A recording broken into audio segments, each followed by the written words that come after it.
저는 기파학문회원 대치원 이준기 원장입니다. 반갑습니다, 여러분들. 오늘 날씨가 많이 춥고 사실 제가 독감에 걸려가지고 한 일주일 정도 설명회를 연기를 했습니다.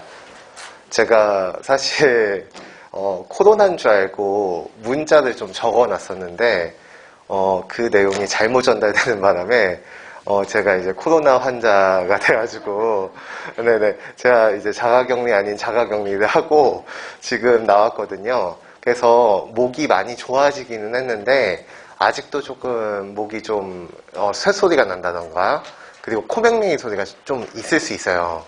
그래서 약간 방해가 되시더라도, 원래 목소리는 아니겠거니. 원래 목소리는 조금 더 청아하고 낭랑한 편인데, 오늘 좀 설명회 때는 조금 새소리가 날 수 있다는 점 이해해 주셨으면 좋겠고요. 사실 지금 앉아가지고 어머님들 들어오시는 모습을 보면서 좀 생각이 많아졌습니다. 저희가 2년 전만 하더라도 기파학문회원이 오픈했을 때 저희가 이제 강의실에서 설명회를 진행했었거든요.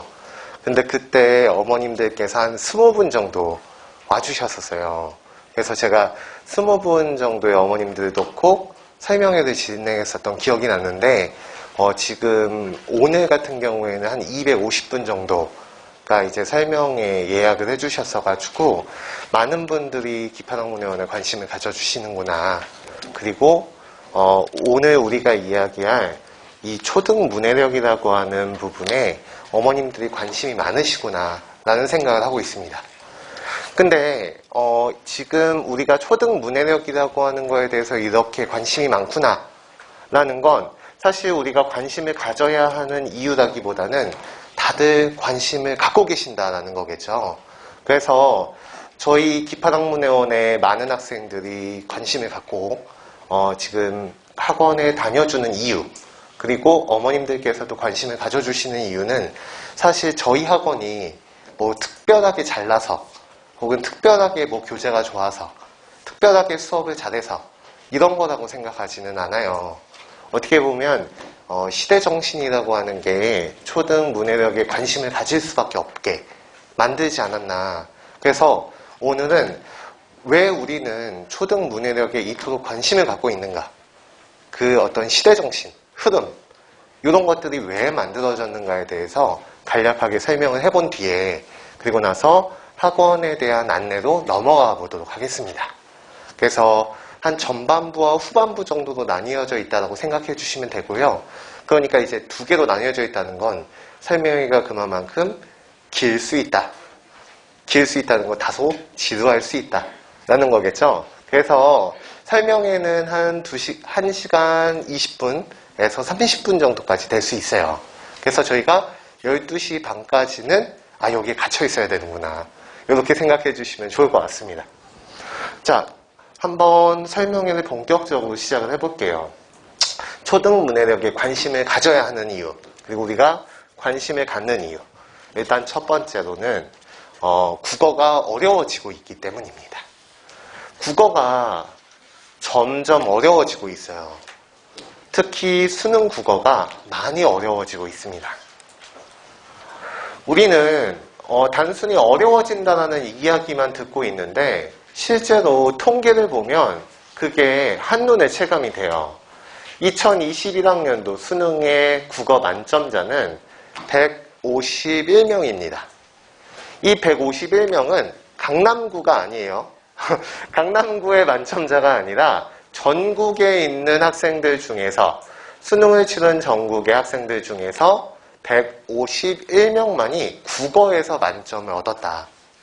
그러니까 그만큼 국어라고 하는 게 어렵구나라는 걸 우리는 이 만점자의 숫자로 확인할 수 있어요. 근데 그걸 우리는 그렇게 어렵다라고 얘기가 나오는 수학, 영어하고 비교해보면 자연스럽게 국어라고 하는 과목이 다른 과목에 비해서도 만점을 받기가 정말 어렵구나라는 걸 실감할 수 있겠죠. 근데 이걸 우리가 2022학년도 수능으로 사고의 폭을 넓혀보면 조금 더 상황은 심각해집니다. 0.01%, 상위 0.01%의 학생, 총 전국에서 28명만이 국어에서 만점을 얻는 거예요. 그만큼 국어 만점을 얻는다는 게 보통 일이 아니라는 거겠죠.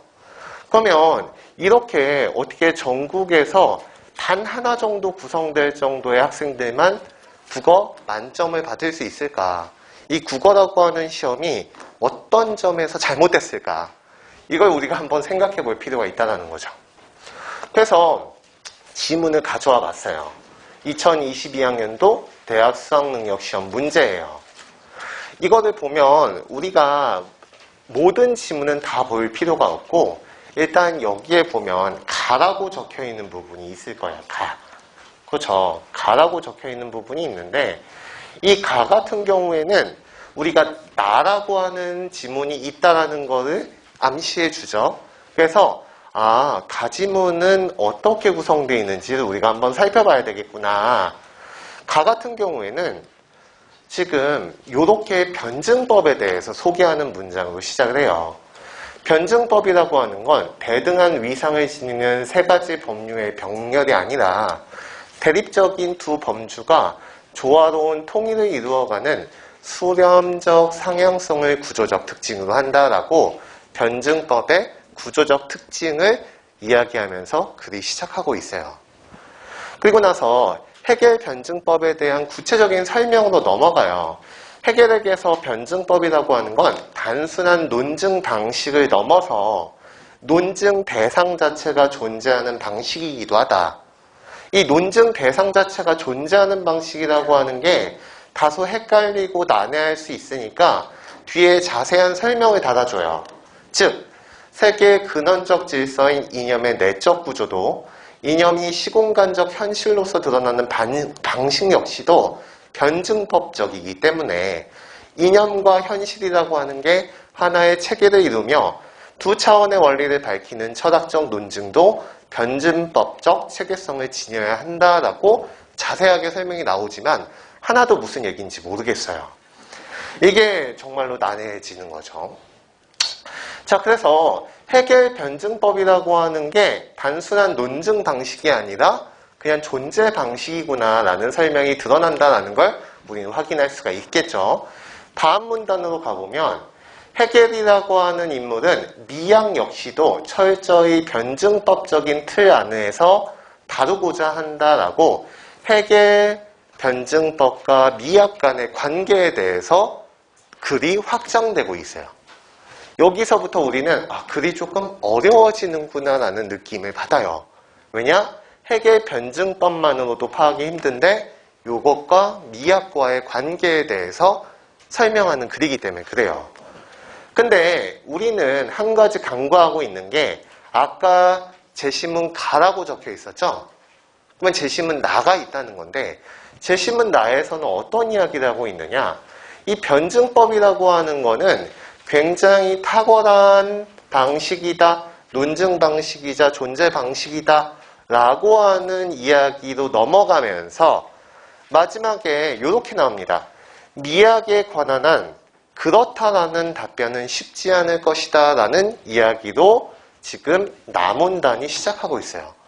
이 다음 내용은 우리가 예측하건대 해겔 변증법이 미학에 적용됐을 때 발생할 수 있는 문제점에 대한 글이 나오겠죠? 어때요?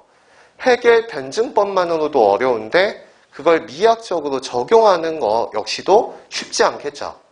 근데 그게 가지는 문제점에 대해서 학생들이 비판적으로 사고해서 5분 내에 지문을 읽고 문제를 해결해야 돼요. 어렵죠? 어렵기 때문에 만점자가 28명밖에 안 되는 거예요. 근데 더 큰 문제는 무엇이냐? 비문학 지문 중에 가장 정답률이 높은 지문이었다는 데 있어요. 그렇죠. 이 지문은 제일 어려운 지문이기 때문이 아니라 주제가 이렇게 확장되는구나 라는 걸 보여주는 글이기 때문에 제가 가져온 거지 경제 지문 그리고 과학 지문은 조금 더 오답률이 높았어요. 그래서 우리는 수능이라고 하는 게 생각보다 지금 어른들이 보기에도 쉬운 글들이 나오는 게 아니구나. 아이들 입장에서는 굉장히 곤혹스럽겠구나라는 생각을 할 수가 있겠죠. 자, 우리가 여기 수능국어 오답률 탑10이라고 하는 표를 볼 필요가 있어요. 여기에서는 오답률이 가장 높은 10가지 문제에 대한 오답률을 순서대로 나열하고 있어요. 지금 보면 파란색은 비문학, 노란색은 문법, 그리고 빨간색은 문학이라고 체크가 되어 있어요. 10문제 중에 7문제가 비문학이에요. 그러니까 학생들이 국어가 어렵다라고 하는 건 국어 영역 자체가 어려운 게 아니라 뭐가 어렵다? 비문학이 어렵다라는 거예요. 비문학이 어려워요. 그리고 앞으로 국어가 어렵다는 건 비문학이 어렵다는 걸 의미할 거예요. 왜냐? 우리가 그러면 문학이라고 하는 게 어려워질 수도 있지 않아요? 라고 얘기할 수 있겠죠. 근데 문학이 어려워지면 어떤 문제가 생길까요? 문학은 인간의 감정선들을 다루고 있기 때문에 작품 해석의 여지가 다양해질 수 있겠죠? 그러다 보니까 문학이 어려워지면 문제가 주관적이게 돼요. 그렇다는 건 문학의 난이도를 많이 높이기가 어렵다는 거예요. 사실상 2022학년도 수학능력시험에 문학은 생각보다도 까다로운 문제들이 많았던 영역이에요. 아마 그거보다 문학이 어려워지는 건 불가능할 거예요. 그리고 만약에 더 어려워진다면 그때는 복수정답 시비가 걸리겠구나라고 생각해도 무방할 것 같아요. 그러면 문법 같은 경우에는 조금 더 어려워질 수 있지 않을까라는 생각을 우리는 할 수 있겠죠? 문법 역시도 더 어려워질 수 없어요. 왜냐? 우리는 선택 과목이라고 하는 걸 통해서 학생들은 화법과 작문, 언어와 매체 둘 중에 하나를 선택해서 수능을 보게 돼 있어요. 그리고 문법이라고 하는 건 언어와 매체에 속해 있어요. 그러면 언어와 매체가 들어가 있는 문법이 어려우면 여러 가지 문제점들이 생겨요. 가령 화법과 작문의 만점자와 언어와 매체의 만점자가 있을 때 어느 친구가 유리해질까요? 문법이 어려워지면 자연스럽게 언어와 매체를 선택한 학생이 표준 점수가 높게 잡혀요. 그렇다는 건 같은 만점인데도 불구하고 언어와 매체를 선택했다는 이유만으로 학생이 대학에 잘 가는 현상이 발생한다는 거죠. 그러면은 자연스럽게 이 문법이라고 하는 건 화법과 작문이라고 하는 영역의 난이도와 어느 정도 일치시킬 수밖에 없겠죠. 그러다 보니까 이 문법 역시도 난이도가 일정 수준 이상 높아질 수 없어요. 그래서 결국에는 비문학 말고는 난이도를 올릴 수 있는 영역 자체가 국어에는 없어요. 그러니까 우리는 비문학이 점점점 어려워지는 현상을 겪게 되는 거고, 학생들이 국어가 점점 어려워지고 그날의 컨디션에 따라서 글이 안 보인다 라고 한다면 이 비문학 글이 안 보이기 때문에 학생들이 문제를 못 풀고 대학에 가는데 실패하게 되는 현상을 우리가 발견하게 되는 거예요. 자, 그러면 국어라고 하는 영역은 앞으로 어떻게 될까를 한번 생각해 볼 필요가 있어요. 현재 점점 어려워지고 있는 이 국어라고 하는 이 국어라고 하는 과목의 중요성은 어떻게 달라지느냐? 국어는 점점 중요해질 가능성이 높아요. 왜냐? 현재 대입 제도를 살펴보면 우리는 가볍게 알 수 있어요. 자, 현재 중학교 1학년이 되면 고교 학점제라고 하는 걸 적용받게 돼요. 이 고교 학점제는 아마 뉴스로는 여러 번 접하셨을 테지만 정확하게 뭘 하겠다는 건지 아마 어머님들께서 잘 모르실 거예요. 근데 왜냐하면 이게 정확하게 나온 바가 없기 때문에 그래요. 현재 논의 중이기 때문에 이게 앞으로 어떻게 될 것인가에 대한 명확한 상은 저희는 이야기할 수가 없어요. 다만 예측은 할 수 있겠죠. 그래서 오늘 같은 경우에는 이 고교 학점제가 적용됐을 때 어떠한 변화가 일어날지 한번 같이 생각해 보도록 해요. 자, 고교 학점제라고 하는 건 간단해요.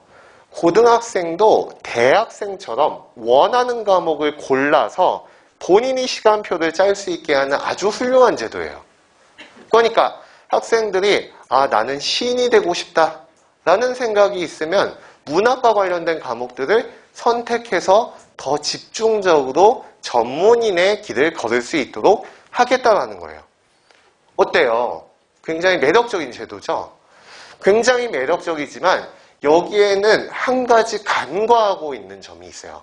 바로 우리는 인간이라고 하는 거예요. 우리는 대학교 때 이미 프랑스어를 정말 잘하는 친구가 프랑스어 초급 수업에 들어가는 모습을 본 바가 있어요. 맞죠? 프랑스어를 기깔나게 잘하는데 초급 수업에 들어가서 초급, 중급, 고급까지 단계적으로 밟아나가는 모습들을 볼 수 있어요. 그 친구는 기본을 다지기 위해서가 아니라 학점을 잘 따기 위해서 프랑스어 초급을 듣죠. 마찬가지 현상이 발생할 거예요. 특히나 대학생도 그런데 좋은 대학에 가야만 하는 고등학생들의 입장에서는 본인이 원하는 과목을 골라 듣는 게 아니라 어떤 과목을 골라 들을 확률이 높을까요? 자기가 잘하고 대학을 가기에 유리한 과목을 골라 들을 확률이 높아요. 우리가 이 제도가 원하는 과목을 골라서 본인이 듣는다는 기본적인 취지에 부합하기 위해선 대전제가 하나 필요해요. 어떤 과목을 듣든 대학을 가는 데 있어서 유불리가 발생하면 안 된다라고 하는 대원칙이 있어야 해요. 그리고 특히 고등학교 때는 평가가 이루어지기 때문에 이 평가 같은 경우에는 5명 있는 반과 30명이 듣는 반 중에서 어느 반이 내신을 따기가 유리할까요? 30명인 반이 훨씬 더 유리합니다. 그러니까 우리는 많은 학생들이 수업을 듣는 수업 같은 경우에는 조금 더 유리하고 적은 학생들이 듣는 수업은 평가에서 불리하니까 많은 학생들이 듣는 수업만 열어둘 수밖에 없게 되는 문제가 생기겠죠? 그걸 위해서 평가 제도를 고칠 수밖에 없게 되는 거예요. 그래서 지금 여기 보면은 아랫부분에 공통 과목이라고 하는 건 어떻게 적혀 있나요? 상대평가가 이루어진다라고 얘기돼 있죠? 이 상대평가라고 하는 건 석차에 따라서 점수를 부여하겠다라는 의미예요. 그러니까 내가 1등인 이유는 2등보다 잘하기 때문에 1등이겠죠. 그래서 2등은 점수가 나랑 똑같이 90점 이상이다라고 할지라도 1등인 내가 있기 때문에 얘는 2등인 2등급 점수가 나올 수밖에 없어요. 그게 상대평가의 요지예요. 근데 선택 과목은 우리가 절대평가로 이루어져요. 이 절대평가는 90점 이상, 80점 이상, 70점 이상 어떤 기준만 되면 학생들이 다 A등급, B등급, C등급을 받도록 되는 거예요. 자, 가져와 봤어요. 상대평가는 왼쪽에 있고요. 성취평가라고 되어 있는 절대평가는 오른쪽에 나열되어 있어요. 자, 왼쪽을 보니까 우리는 명확하게 알 수 있죠. 1등급이라고 적혀있는 여기 1의 위에다 뭐라고 적혀있나요? 상위 4%죠. 상위 4%의 친구들만 1등급을 받을 수 있어요. 한 반은 한 몇 명 정도 되죠, 요즘에? 한 30명 되죠? 30명 중에 4%면 한 명이에요. 한 명만 1등급을 받을 수 있어요. 상대평가라고 하는 건 그렇게 냉혹한 제도라는 거죠. 한 명만이 1등급을 받고 좋은 대학에 갈 수 있다는 거죠. 그러면 절대평가는 조금 다르겠죠? 이 절대평가는 뭐냐? 90점 이상이면 숫자와 상관없이 다 A등급을 받을 수 있다는 거예요. 그러면 어떤 과목을 우리가 상대평가로 할 거냐? 절대평가로 할 거냐? 지금 성적 산출과 관련된 기준은 나와 있어요. 공통과목은 A, B, C, D, E의 성취도를 적되 뭐도 적는다? 상대평가의 결과인 석차 등급 평가도 함께 적겠다예요. 함께 적는다라고 하지만 어머님들도 아시다시피 어머님들도 이 두 가지 결과에 따라서 성적이 나와 있으면 뭘 보고 학생을 뽑으실 건가요? 오른쪽일까요? 왼쪽일까요? 왼쪽이겠죠? 왼쪽이 조금 더 구체적이고 정확한 데이터니까. 그래서 공통과목은 사실상 상대평가를 하겠다라는 얘기예요. 그리고 선택과목이라고 분류되어 있는 일반, 융합, 진로 과목 같은 경우엔 석차 등급 없이 A, B, C, D, E의 성취도만 적겠다라고 명시하고 있어요. 그러면 어떤 과목이 우리가 공통과목으로 분류가 되고 어떤 과목이 선택과목으로 분류되느냐에 따라서 앞으로 내신 체계는 많이 달라질 거예요. 우리가 그걸 볼 필요가 있어요. 자, 현 중1의 고교학점제 적용 방향에 대해서 얘기할 때 2015년 문이과 통합형 교육과정을 우리가 한번 보면 알 수가 있어요. 여기 공통과목이라고 되어 있는 요 과목 있죠? 요거는 고등학교 1학년 때 배우는 거예요.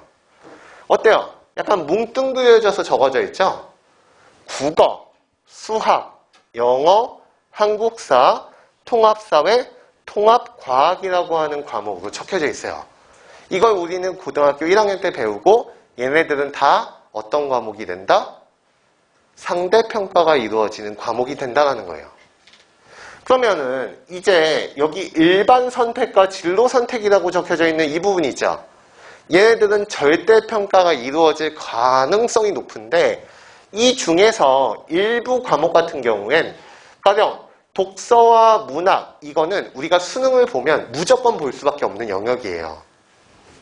얘네들 같은 경우에는 아마 일반 선택에서 공통 과목처럼 상대평가가 이루어질 가능성이 있어요. 이 중에서 일부 과목들은 절대평가가 이루어질 거고 이 중에서 일부 과목들은 상대평가가 이루어질 거예요. 근데 많은 과목들이 절대평가가 이루어질 가능성이 높아요. 그러면 우리가 성적, 내신으로 대학을 간다라고 했을 때 그 성적은 언제 결정될까요? 고등학교 1학년 때 결정이 되는 거예요. 고등학교 1학년은 포기하고 전반전을 포기하는 타입들이 있잖아요.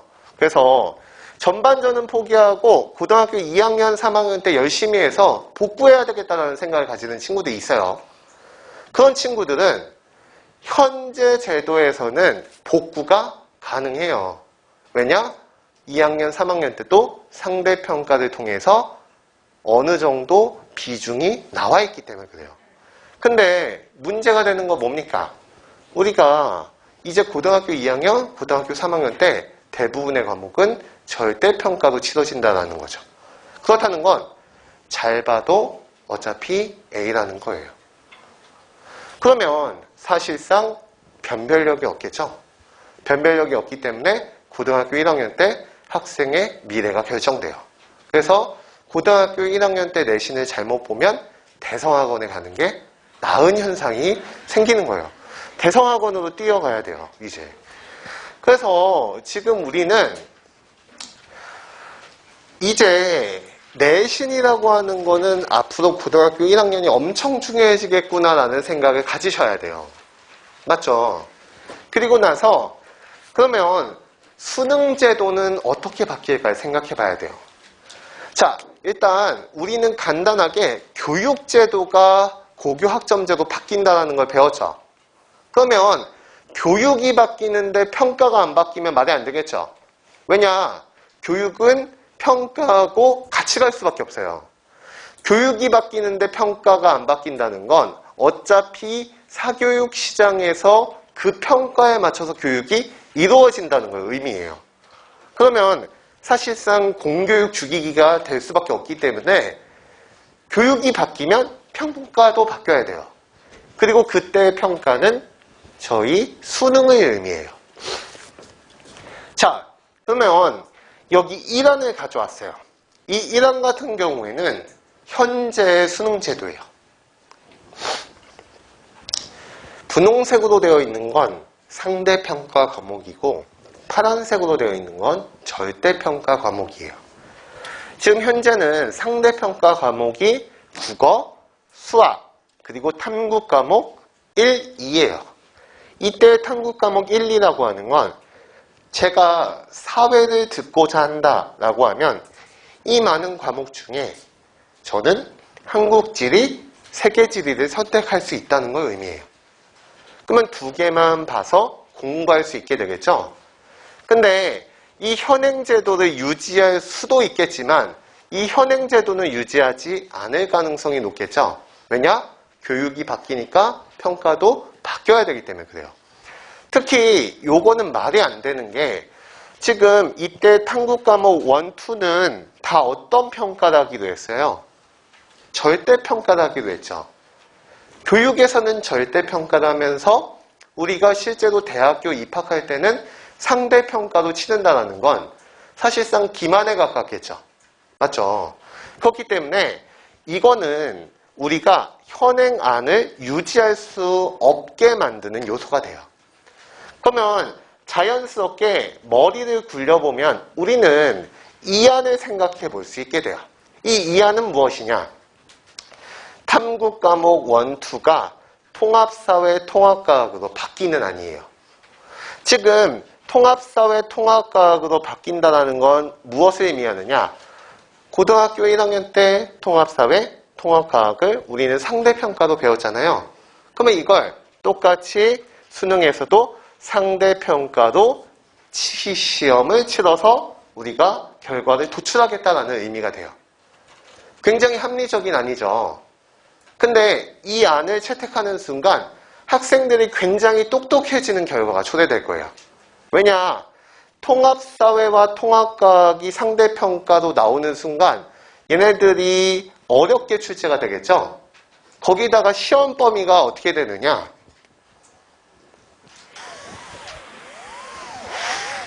전체가 돼요.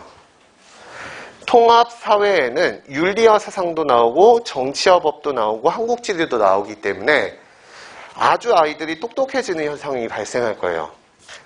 외울 게 엄청 많아지겠죠? 그래서 이 안은 사실상 어떤 의미를 갖느냐? 학력고사안이 부활하는 것과 똑같은 현상이 발생할 거예요. 근데 지금 우리가 2028년 옆에 뭐라고 적혀 있죠? 미래형 대입제도라고 되어 있어요. 더 이상 암기를 잘하는 학생들이 아니라 상황에 맞춰서 사고할 줄 아는 아이들을 길러내고자 하는 게 미래형 대입제도의 예상 방안이 될 거 아니에요. 그러면 당연히 통합사회하고 통합과학에서 많이 외우고 잘 외우는 친구들을 걸러내는 시험은 취지와 맞지 않게 되겠죠. 그래서 이 안 같은 경우에도 폐기될 가능성이 높아요. 맞죠?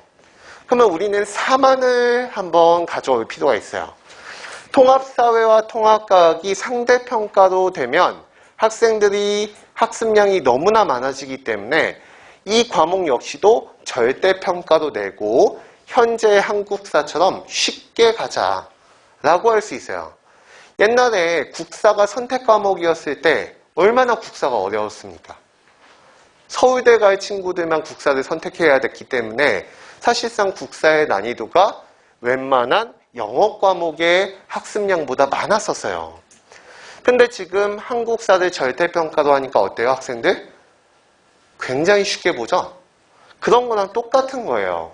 지금 보면 한국사하고 통합사회하고 통합과학을 절대평가로 치르면 학생들은 학습량이 확 줄어들게 돼요.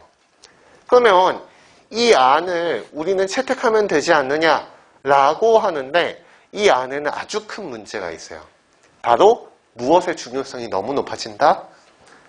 국어와 수학의 중요성이 너무 높아지는 현상이 발생할 거예요. 특히 우리는 이미 알고 있어요. 수학은 더 난이도를 높일 수 있다 없다? 수학은 더 난이도를 높일 수 없어요. 왜냐? 이미 너무 열심히 하고 있어요. 그렇죠? 우린 이미 수학에 너무나도 많은 돈을 쏟고 너무나도 많은 시간을 들이면서 너무나도 열심히 수학을 하고 있어요. 다들 수학자인 것처럼. 근데 이 수학이라고 하는 과목이 변별력이 더 높아지도록 문제를 더 어렵게 내는 건 사실상 불가능에 가까워져요. 그리고 명분도 없어요. 근데 국어는 아주 좋은 게 뭐냐? 명분이 있어요. 왜냐? 우리말이잖아요. 국어하고 한국사의 난이도를 높인다고 했을 때 반대하는 사람은 애국자가 아니겠죠. 맞죠? 그래서 사실 국어하고 한국사는 난이도를 높이는 게 생각보다 쉬워요. 그리고 명분도 있어요.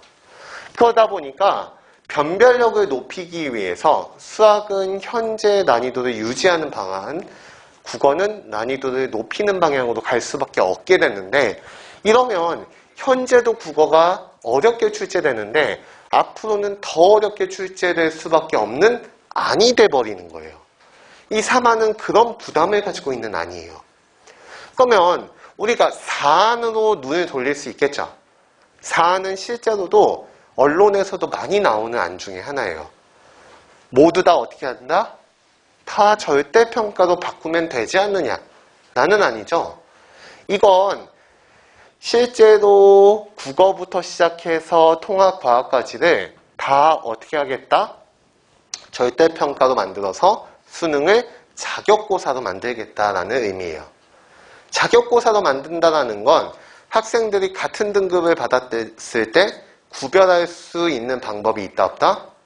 없다라는 거죠. 옛날에 어머님들께서는 노무현 대통령 때 등급제를 실시하는 걸 본 적이 있으실 거예요. 맞죠? 그때 학생들이 잘 선별이 됐었나요? 안 됐었어요. 등급이 같다라는 친구들을 한데 모아놓고 논술로 학생들을 줄 세우기를 했었는데, 논술로 줄 세우기를 한다는 건 저도 글을 쓰는 사람이지만 정말로 어려운 일이에요. 사실상 불가능하다.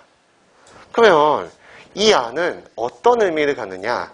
대학별로 본고사를 보겠다라는 의미랑 똑같아져요. 그러면 이 안 같은 경우에는 예비고사, 본고사 제도의 부활을 의미해요.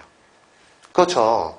그래서 아마 지금 논술제도라고 하는 게 가지고 있는 여러 가지 문제점 때문에 구술고사를 비롯해서 여러 가지 시험들이 대학별로 나올 가능성이 높은 안이에요. 근데 우리는 미래형 대입제도를 예상하고 있는데 이상하게 보니까 어때요? 1안, 2안, 3안, 4안이 다 이미 해봤거나 결과가 뻔히 예측되는 안들이죠? 다 해봤어요. 다 해봤어요. 미래형은 없어요. 수능제도라고 하는 걸 바꾸지 않는 한 미래형은 없어요. 왜냐?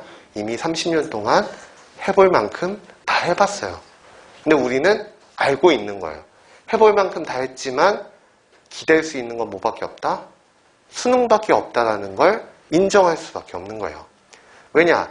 우리가 지금 학생부 종합전형으로 애들을 뽑으니까 어떤 문제가 생겨요?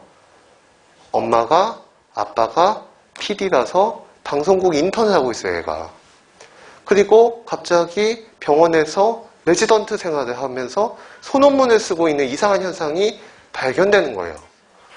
이게 말이 안 되는 제도이기 때문에 사실상 엄마, 아빠가 포켓몬처럼 뭔가 이렇게 대신 싸워주는 듯한 느낌이 들기 때문에 사실 이 제도가 아니면 수능이라고 하는 제도가 아니면 적어도 이거는 학업을 우리가 어렸을 때부터 공부 열심히 하지만 그건 애가 하잖아요.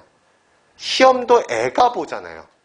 그러니까 우리가 학생부 종합전형에 비해서 이게 조금 더 공정하지 않느냐 라는 이야기가 나온다는 거죠. 적어도 얘는 시간을 애가 썼고 애가 그 결과를 스스로 납득할 수 있도록 시험이 출제되기 때문에 그래요. 수능이 강화된다는 얘기가 나오고 있어요. 수능이 강화된다는 얘기가 나오면서 모든 수능을 절대평가로 보겠다는 건 말이 안 되는 이야기겠죠? 맞죠? 그렇기 때문에 이 사안 역시도 폐기될 가능성이 높아요. 그러면 우리는 어떤 안이 되든 굉장히 어려운 상황에 처해져 있는데 1안과 4안은 선택이 불가능하고 2안과 3안 어딘가에서 우리는 답을 찾을 것 같아요. 근데 그 상황 속에서 국어라고 하는 과목이 가지고 있는 중요성이라고 하는 게 현재보다 높아질 가능성이 있다. 그래서 점점점 국어에 대한 중요도가 높아지고 있는 흐름 속에 어머님들은 놓여져 있다는 거죠. 그래서 우리는 미래에 대한 불안감을 국어학원에 보내면서 해결하게 되는 거예요. 그렇죠. 자, 그러면 근데 현실은 좀 어떻는지를 우리는 한번 생각해 볼 필요가 있어요. 미래의 흐름이라고 하는 건 이렇게 변하는데 우리는 국어를 잘한다라고 생각을 해요. 실제로 대치동이기 때문에 이 정도의 인원이 모였다라고 저는 생각하고 있어요. 아직까지는 국어는 메인이 아니에요. 국어 학원을 보낸다라는 게 익숙하지 않은 어머님들이 실제로 많아요. 그리고 초등학교 때는 뭘 하면 된다라는 생각을 많이 하죠? 책을 많이 읽으면 되지 않느냐라는 생각을 실제로들 많이 하세요. 어떤 책을 어떻게 읽힐 건지와 관련된 구체적인 플랜은 없지만 책을 많이 읽히면 애가 기초 체력이 늘어서 중학교, 고등학교 때 잘할 것이라고 우리는 막연히 생각을 해요. 맞죠? 근데 이 국어라고 하는 과목은 우리가 사실 거의 대부분 잘해요. 왜냐? 학생들은 국어가 모국어이기 때문에 그래요. 근데 이 국어를 잘한다라고 하는 건 조금 의미가 달라요. 한번 볼게요. 중학생이 되면 우리는 국어를 대부분의 학생들이 만점 가까이 받는 현상에 직면하게 될 거예요. 왜냐? 중학교 때는 어떤 평가가 이루어지기 때문에 바로 절대평가가 이루어지기 때문에 그래요. 이 절대평가 체제 안에서 90점 이상인 친구들은 모조리 다 A를 받아요. 내 친구도 A고 나도 A예요. 그렇기 때문에 내 친구가 아무리 수능 문제를 한두 개 틀리는 친구라고 할지라도 걔도 A고 내가 수능 문제는 손도 못 대는 친구지만 나도 A예요. 그렇기 때문에 중학교 때는 쟤랑 나랑의 차이가 전혀 가시화되지 않아요. 근데 우리가 이 A등급이라고 하는 게 상위 4%에 해당되는 1등급이라고 오해하게 되는 경우가 많고 실제로도 그렇게 교육 편제가 짜여져 있어요. 그렇기 때문에 우리는 어머님들께서 90점 이상이기 때문에 고등학교 때 올라가면 무난히 1등급을 받겠구나라는 생각을 해요. 근데 그러면은 근처에 있는 학교들을 한번 볼게요. 자, 대청중학교 2학년, 2022학년도 1학기. 자, A등급이 전체 10명 중에 몇 명이죠? 6명이에요. 10명 중에 6명은 최고 등급인 A등급을 받고 있어요. 그리고 이거 제가 포토샵 한 게 아니에요. 포토샵을 할 줄 몰라요. 평균이 몇 점입니까? 이거 69.5가 아니라 89.5입니다. 평균이 89.5예요. 어때요? 놀랍죠? 우리 애들이 이렇게 공부를 잘해요. 주변에 있는 친구들은 아주 공부를 잘하기 때문에 우리가 끄트머리에서 4등이 되는 건 참 어려운 일이기도 해요. 그렇기 때문에 사실 이 10명 중에 6명 안에 들어갈 가능성이 높고 그래서 어머님들께서는 아마 우리 애가 국어를 잘하는구나. 항상 최고 등급을 받는구나 라는 생각으로 중학교를 넘어가실 가능성이 굉장히 높아요. 자, 대청중학교 3학년 2022학년도 1학기. 자, 67%. 자, 대명중 2학년 51%. 60%, 그리고 3학년 63%, 진선여중 2학년 46%, 진선여중 3학년 68%. 어때요? A등급이 굉장히 많죠? 그래서 어머님들께서 저희가 중등관을 오픈할 때 이렇게 얘기를 해주셨어요. 아, 중학교 때 A등급을 받고 싶다. 그래서 제가 어머님들께 바람이 소박하시군요. 그래서 이뤄드리겠습니다. 걱정하시지 않아도 됩니다.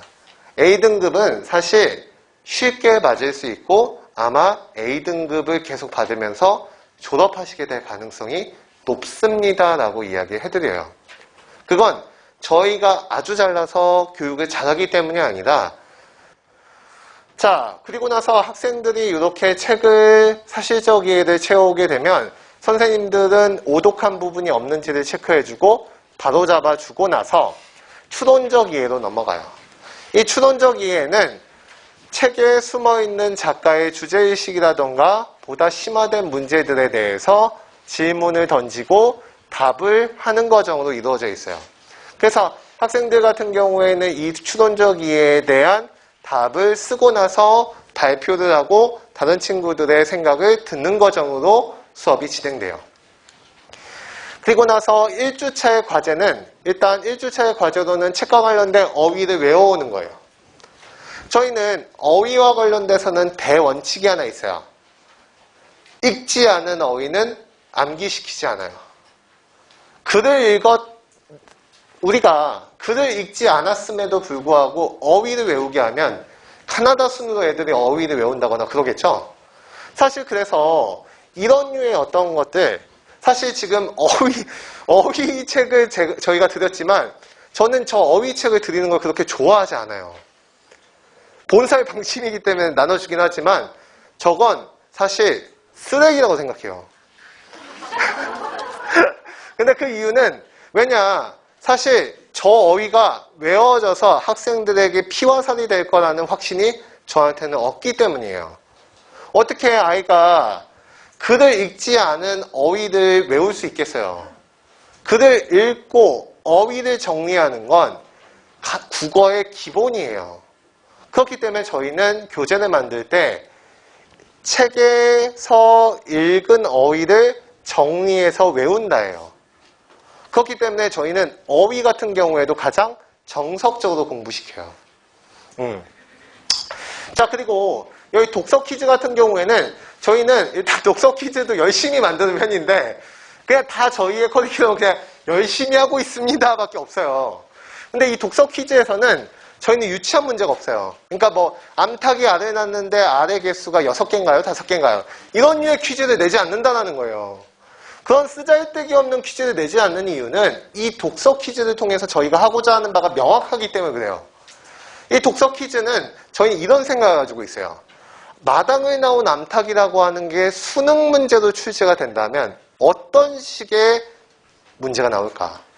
그걸 우리가 실제로 수능 문제를 출제한다는 생각으로 사실적 이해의 퀴즈와 추론적 이해의 퀴즈를 낸다면 어떻게 낼까를 저희는 생각하면서 내요. 그래서 고3 선생님이 내세요. 이 부분은. 그래서 저희는 마당을 나온 암탉이라고 하는 책이 초등도서라고 생각하지 않고 수능 텍스트라고 생각했을 때 어떤 식의 문제가 나와야 학생들이 어떻게 사고하는 방법을 기를 수 있을지를 계속 생각하면서 교재를 만들어요. 그게 조금 다른 부분이라고 할 수 있어요. 저희는 따로따로 공부하는 걸 싫어해요. 독서는 독서 따로, 비문학은 비문학 따로. 이렇게 공부하는 게 가장 세상에서 쓰잘데기 없다고 생각해요. 왜냐? 어차피 국어만 잘하면 되는 거잖아요. 그렇죠? 자, 그래서 저희 같은 경우에는 이거 이렇게 작품의 감상과 관련된 문제를 풀고 그리고 나서 어휘와 관련된 문제를 풀면서 1주차가 마무리가 돼요. 2주차로 넘어가는데 2주차 때는 수업 구성이 간단해요. 일단 토론을 진행해요. 토론. 그래서 학생들하고 이제 일정한 주제를 준 다음에 찬성 측과 반대 측으로 나눠서 여기에서 주장과 근거를 대면서 학생들이 토론을 진행해요. 그러면은 이 토론은 이제 불가능한 꿈에 도전하는 것은 과연 어리석은 일일까? 라고 하는 주제예요. 칼럼과 연계되어 있는 주제예요. 그래서 칼럼을 읽고 학생들이 실제로 이 내용에 대해서 생각한 다음에 찬반으로 나뉘어서 토론을 하고 토론표를 작성해 가면서 수업이 이루어진 다음에 수업이 끝나요. 그리고 여기서 보면 창의적 이해라고 하는 걸로 넘어가는데 토론은 사실상 답이 있고 논쟁적인 이야기이기 때문에 조금 더 폭넓은 자기 경험을 자유롭게 이야기하는 시간들을 가져요. 이게 우리가 창의적 이해라고 하는 이 파트예요. 그래서 수업 시간에 학생들이 아빠, 엄마와 관련된 이야기를 많이 하는데 이때 많이 해요, 이때. 그래서 저희가 가정사를 생각보다 많이 알고 있어요. 조심하셔야 됩니다. 네네. 그래서 지금 이 가정사 나누는, 가정사 캐는 코너라고 생각하시면 되고, 이거를 이제 한 다음에 학생들이 실제로 글쓰기를 해요. 이때 글쓰기는 저희가 일정 정도의 조건을 주고 천자분량의 글쓰기를 하도록 하는데, 조건을 제시하는 이유는 학생들이 이 조건에 맞춰서 문단을 구성할 줄 알기 위해서예요. 저희는 글쓰기를 할 때 이렇게 생각합니다. 글을 잘 쓰기 위해서 글쓰기를 하는 게 아니라 글을 읽는 눈을 기르기 위해서 글쓰기를 한다. 본인이 문단이 어떻게 구성되어야 글이 잘 쓰여진다는 걸 아는 친구는 타인의 글을 읽을 때에도 문단별로 이 사람은 이런 식으로 문단을 구성했구나 라고 생각할 수 있게 돼요. 그래서 조건에 맞춰서 글쓰기를 하면서 학생들은 글을 읽을 수 있는 눈을 기르게 된다. 그리고 나서 마무리로 의문문이라고 하는 걸로 자, 우리가 문학적인 개념들을 실제로 학습시키고 이거는 내신 수능에 나오는 개념들이죠. 그 개념들을 토대로 해서 작품을 한 번 더 분석할 수 있게 돼요. 작품을 한 번 더 분석할 수 있게 된다. 반복한다는 거예요.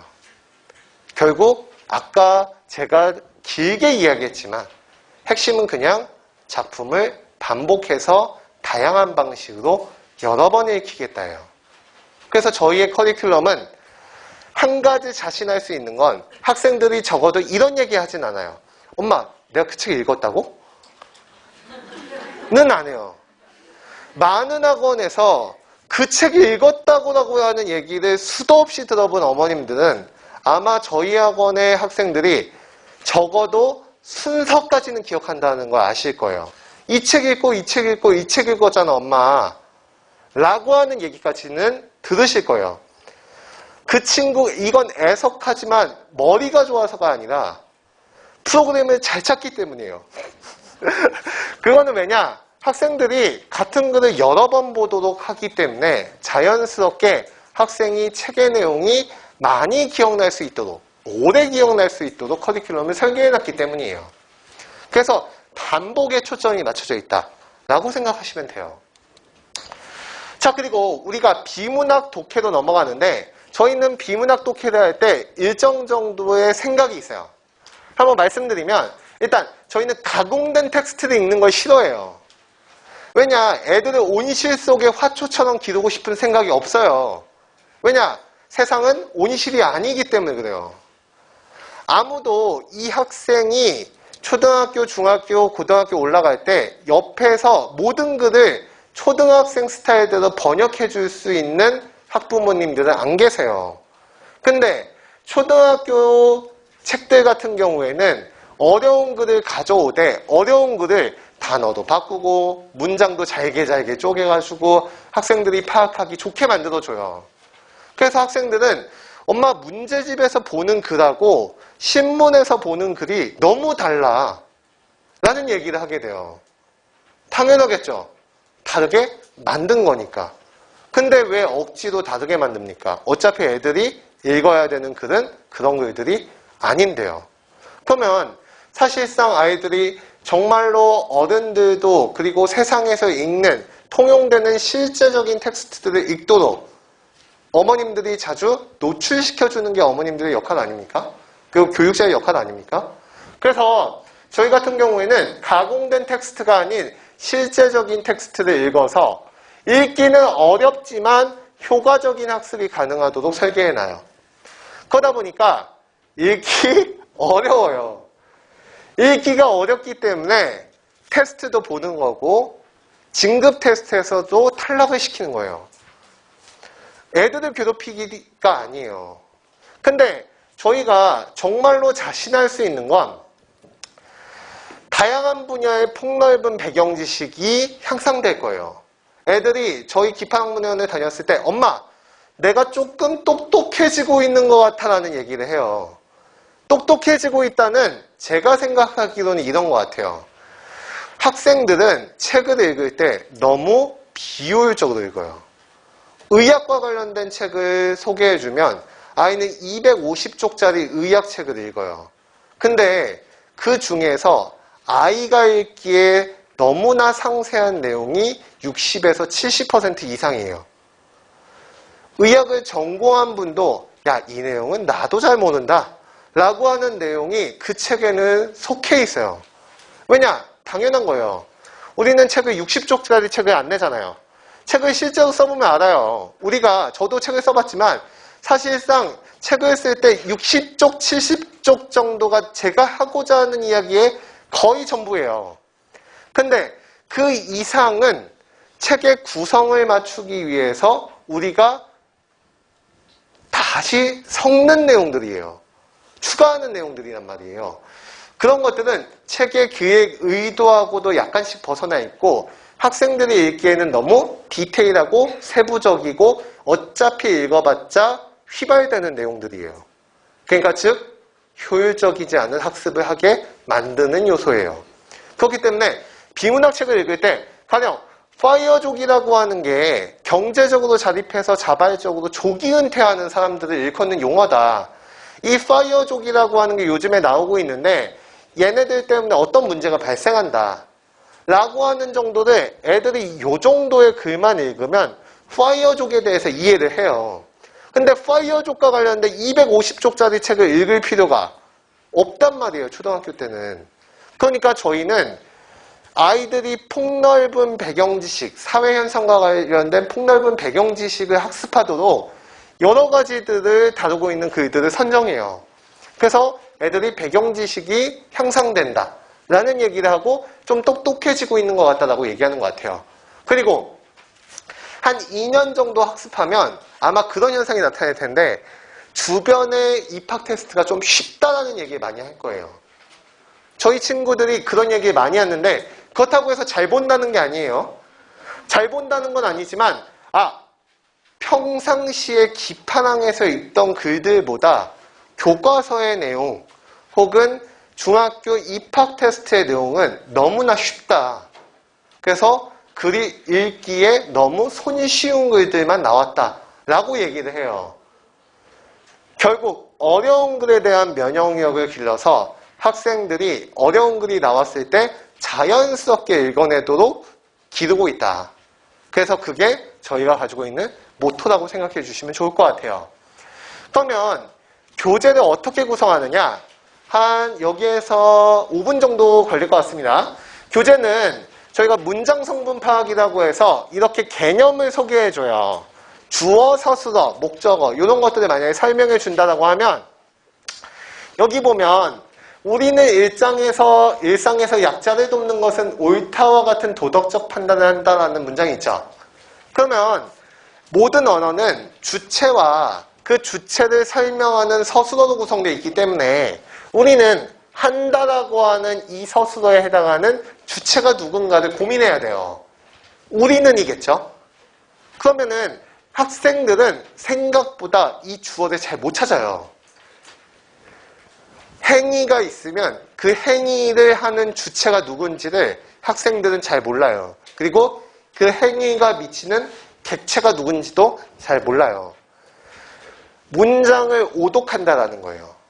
문장을 오독하는데 문장부터 읽히는 국어책이 생각보다 많이 없어요. 그러니까 문장부터 시작해서 문단 그리고 글 전체로 학생들이 자연스럽게 조금씩 읽어나갈 수 있도록 저희는 이제 훈련을 구성해놔요. 그리고 나서 세트 1, 2로 구성되는데 세트 1은 조금 쉽게 구성하고 세트 2는 이렇게 조금 난이도가 있어요. 가령 비록 동물이 생명을 갖는 개체라 하더라도 인격체는 아니기 때문에 동물은 법적 권리를 가질 수 없다. 문장은 복잡하지만 가질 수 없다면 무엇을 가질 수 없느냐? 법적 권리를 가질 수 없는 거고 법적 권리를 가질 수 없는 주체는 동물이에요. 그래서 이 문장의 핵심은 동물은 법적 권리를 가질 수 없다가 돼요. 그러면은 학생들은 긴 문장을 짧고 간결하게 요약할 수 있게 되겠죠. 이런 류의 연습을 통해서 학생들이 훈련을 하는데 저희는 이 문해 훈련을 1시간 정도로 잡아요. 학생들이 26문제를 푸는데 이렇게 간단한 26문제를 푸는데 1시간을 주는 이유는 무엇이냐? 간단해요. 채점을 안 해줘요. 채점을 안 해주고 자 1번부터 13번까지 틀린 거 있으니까 다시 해와 라고 얘기해요. 다시 해와. 뭐가 틀리고 뭐가 맞는지를 네가 생각해봐라 해요. 우리가 내가 모른다라는 걸 아는 거, 안다라는 걸 아는 거, 그것만큼 학습에 있어서 중요한 게 없어요. 메타인지라고 부르죠. 그래서 학생들이 나중에 되면 이렇게 얘기해요. 선생님, 이거 1번부터 5번까지만 틀린 거 개수만 알려주면 안 돼요? 근데 그러면 이제 알려줄 수 없다 혹은 얘다 오늘 기분이다 하나 틀렸어 이러면 4번 틀렸죠? 라고 얘기해요. 4번 틀렸다. 1번, 2번, 3번, 5번은 확실하다라는 거예요. 4번은 애들이 긴가민가 하면서 골랐다. 그러면 국어에서 나중에 학생들은 객관식 문제를 풀든 주관식 문제를 풀든 이 문제는 내가 정확히 정답을 아는구나. 이 문제는 잘 모르는구나 라는 걸 판단할 수 있게 돼요. 판단이 중요하다는 거죠. 그 판단 능력을 익히기 위해서 저희는 이 문해 훈련을 그렇게 다시라고 하는 얘기를 해요. 그러면 다시 하게 되면 애들은 이 문장을 어떻게 할까요? 다시 읽겠죠. 다시 읽는데 이 문장은 또 어디에 나오느냐? 여기에도 나와요. 우리들 일상에서 약자를 돕는 것은 옳다와 같은 도덕적 판단을 한다 라고 하는 문장이 맞다면 우리는 일상에서 도덕적 판단을 하며 살아가는 게 맞는지 모든 선행은 도덕적 판단에 따라 이루어지는 게 맞는지 틀리는지를 참거짓을 판단해야 돼요. 같은 문장을 다르게 읽는 거예요. 반복적으로. 그러면서 학생들은 내용 확인 능력과 추론 능력을 보강하게 되겠죠. 그렇게 되면서 자연스럽게 학생들은 어려운 문장을 여러 번 읽게 되고 다층적으로 읽게 되면서 여러 가지 형태로 해석해 볼 수 있게 돼요. 어려운 글을 쉽게 접할 수 있도록 어려운 글에 대한 면역력을 길러준다라고 생각해 주시면 돼요. 그러면 자연스럽게 학생들이 이제 모르는 어휘가 나오겠죠. 저희는 글을 읽었으면 어휘를 정리해 준다. 그리고 어휘는 글에서 무조건 출제된다 라는 거니까 당연히 어휘를 정리해주고 어휘와 관련된 퀴즈를 진행해요. 그리고 나서 수업이 끝나요. 어때요? 간단하죠. 간단한 학습이에요. 근데 간단한 학습이고 별반 대단할 것도 없어요. 근데 대단할 것도 없는데 사실 저희는 타협하진 않아요. 이거 어휘북을 만들기가 귀찮고 힘드니까 시중에 있는 어휘북을 가져와서 가나다 순으로 대충 잘라서 20개씩 시험 문제 보자. 와 같은 아주 단순하고 제작 편의적인 방법으로 타협하지 않아요. 그게 교육이 아니라고 생각하기 때문에 그래요. 그래서 정석적인 방법대로 교재를 만들려고 노력하고 정석적인 방법대로 학생들을 가르치려고 노력해요. 그게 저희가 추구하는 교육이에요. 자, 그 정석적인 방법으로 학생들을 교육시키면서 학생들을 많이 괴롭히고 있어요. 정말 죄송한 일이에요. 저희는 테스트를 2개월마다 치러요. 이 2개월마다 치르는 테스트들은 어머님들께서 억울해하시는 것과 같이 교재에서 출제가 안 돼요. 왜냐? 저희 아까 얘기 드렸죠? 배운 지문을 외워서 문제를 해결하는 게 국어가 아니라고 생각하기 때문이에요. 모르는 지문이 나왔을 때 학생들이 읽고 분석할 줄 아는 문해력을 갖춘 아이도 길러보겠다라는 약속을 드렸어요. 그렇기 때문에 정기평가에서 점수가 잘 안 오르실 수 있어요. 알고 있어요. 너무 힘들고 그리고 학생도 동기부여가 안 된다는 것도 알고 있어요. 근데 국어가 원래 그래요. 잘 안 올라요. 근데 그럼에도 불구하고 이 정기평가를 2개월마다 치르는 건 이 정기평가라고 하는 걸 풀면서도 학생들은 성장할 거라고 저희가 생각하기 때문이에요. 저희는 6가지 영역에 맞춰서 학생들을 평가하고 종합적으로 진단해요. 그러면서 끊임없이 계속 학생들한테 이렇게 물어요. 모르는 지문이 나왔을 때 너는 얼마만큼 읽을 수 있니? 라고 물어요. 그러면 그 능력을 우리가 초등학교 때부터 기르면서 나는 어떤 지문이 나왔을 때 어떤 걸 잘 못 읽는구나. 노력해야 되겠구나. 라는 걸 초등학교, 중학교 때 열심히 훈련한 친구와 고등학교 때 됐을 때 배신당했다. 이런 게 국어구나. 라는 걸 아는 친구는 많이 다를 거라고 생각해요. 그래서 저희는 그 시간을 효율적으로 학습시키기 위해서 정기평가를 치러요. 그리고 저희 테스트는 12월에 보는 테스트, 2월에 보는 테스트, 4월에 보는 테스트, 6월에 보는 테스트 이런 것들이 다 얼추 비슷해요. 그리고 같은 시험지로 모든 학년의 친구들이 다 봐요. 그리고 학년 상관없이 점수로 학생들 레벨이 결정돼요. 그래서 80점 받는 초등학교 4학년은 60점 받는 중학교 1학년보다 공부를 잘하는 애라고 저희는 생각해요. 학년은 전혀 중요한 요소가 아니에요. 그래서 저희가 이 정기평가를 보면서 계속 재원생들의 평균으로 커트라인을 잡아드릴 거예요. 그러면 2월의 커트라인과 4월의 커트라인이 다르겠죠? 그래서 2월보다 4월이 입학하기가 어려워요. 그리고 특정 개월이 되면 신입생을 받지 않아요. 그거는 저희가 그 친구를 학습시키기에는 이미 단계가 너무 많이 진행됐기 때문이에요. 그래서 저희가 이렇게 정기평가를 꾸준히 치르고 이 정기평가는 재원생들한테는 진급을 위한 테스트 결과로 사용되지만 새로운 입학생들한테는 입학 테스트지로 활용된다라고 생각해 주시면 돼요. 그러면 입학하는 친구들은 현재 재원생들하고 같이 경쟁하면서 자기의 현 상태를 명확하게 진단할 수 있게 되겠죠? 그걸 원하는 거예요. 어느 시점이든 자기의 현 상태를 객관적으로 파악해서 뭐가 필요한지를 알도록 하는 거.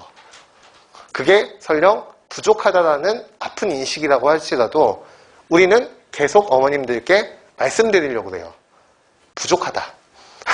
라고 말씀드리려고 해요. 자, 그래서 저희는 지금 정기평가를 지금 입학 테스트로 출제를 하고 있어요. 그래서 어머님들께서 혹시 휴대폰을 가지고 계시다면 그리고 입학 테스트가 어떻길래 한번 볼까? 라는 생각이 드신다면 여기에 QR코드를 한번 찍어주세요. 그러면은 보이지가 않나요? 보이지 않아도 괜찮아요. 왜냐? 저희 이제 나가다 보면 저기 뒤편에 지금 이제 과장님께서 서 계시는데 저희 뒤편에 예쁘게 QR코드를 해놨어요. 엘리베이터 옆에도 있거든요. 그래서 요거를 이렇게 찍으신 다음에 입학 테스트를 예약해 주시면 몰아서 진행을 해요. 그리고 원래 저희가 입학 테스트비를 10,000원을 받는데 이때 몰아서 입학 테스트를 보는 것들은 입학 테스트비를 면제해 드리려고 해요. 근데 대신 상담을 구체적으로는 못 해드릴 것 같아요.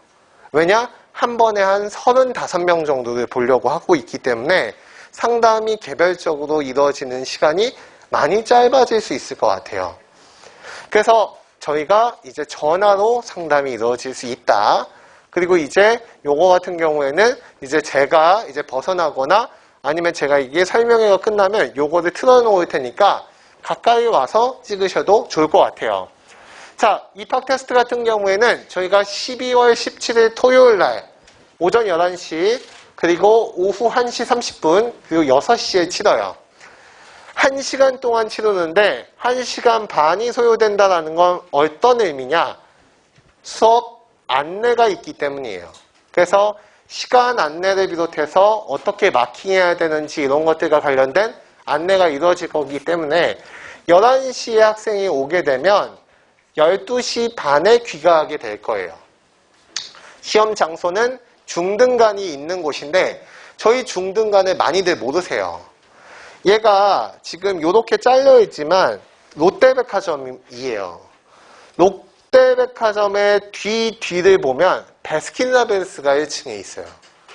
이 1층에 베스킨라빈스가 있는 건물에 4층을 보면 4층에 저희 기판학문회원 중등간이 오픈할 거예요. 그리고 다음 주에는 웬만한 공사가 끝날 거기 때문에 아마 어머님들도 보실 수 있을 거예요. 초등 입학 테스트를 중등관에서 보는 이유는 조금 대강의실이 저희가 많지 않기 때문에 중등관에서 본다라고 생각해 주시면 돼요. 그래서 이거와 관련돼서는 저희가 추가적으로 문자가 또 나갈 것 같아요. 자, 긴 설명이었어요. 긴 설명이고 제가 평소보다 더 길게 한 것 같아요. 죄송해요. 죄송하고 제가 시간 조절을 잘 못한 것 같은데 목이 아파가지고 평상시보다 말을 조금 꾹꾹 눌러서 한 것 같아요. 좀 천천히. 그래서 마지막으로 드리고 싶은 말씀. 저희가 이 탄탄한 문해력이라고 하는 걸 만들기 위해서 커리큘럼도 만들고 선생님들께서 열심히 수업을 하고 계세요.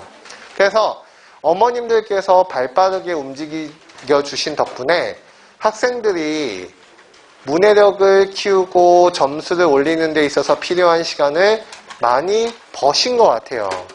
그래서 어머님들께서 저희 기판학문회원에 학생들을 보내주신다면 아마 학생들이 앞으로 이제 실력이라던가 이런 것들이 많이 향상하지 않을까라는 생각을 하면서 빨리 마쳐보도록 하겠습니다. 네, 수고 많으셨습니다.